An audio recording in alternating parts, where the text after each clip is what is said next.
Bonjour à tous, de retour dans votre rubrique hebdomadaire La pensée démasquée.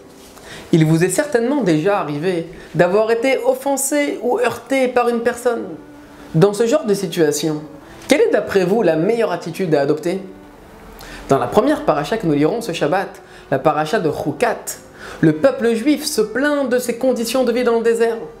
En effet, à la suite du décès de Aaron, les nuées de gloire ont disparu.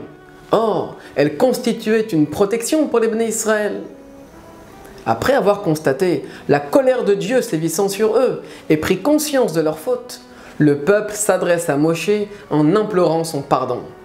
Ce dernier va non seulement leur pardonner de bon cœur, mais également intercéder auprès d'Hachem en leur faveur. Rashi, éminent commentateur de la Torah, conclut de cet épisode qu'il ne faut pas être sévère, voire même cruel, mais au contraire, il faut être clément envers celui qui nous a blessés. Mais réellement, le pardon, n'est-ce pas une évidence dans la Torah? Pourquoi Rashi juge-t-il nécessaire d'intervenir pour nous enseigner un précepte déjà bien connu dans notre judaïsme? Le rabbi nous explique que c'est en réalité la manière avec laquelle nous devons pardonner que Rashi prend le soin de préciser.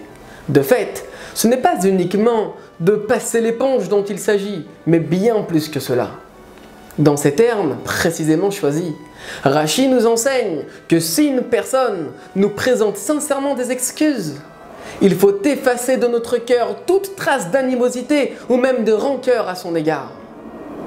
Un riche notable souhaita solliciter la bénédiction d'un tzaddik car il n'avait pas d'enfant.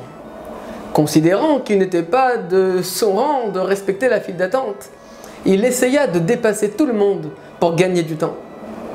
Tandis que le secrétaire tenta de le réprimander, ce riche s'emporta et le gifla. Arrivé au bureau du tzaddik, ce dernier refusa de le bénir tant qu'il ne présentait pas ses excuses. L'homme riche retourna vers le secrétaire, affirmant qu'il regrettait amèrement son geste. Le secrétaire le raccompagna au bureau et dit à son rabbi: « J'accepte ses excuses, mais à une condition, que vous le bénissiez afin qu'il ait des enfants. » Shabbat Shalom et à la semaine prochaine.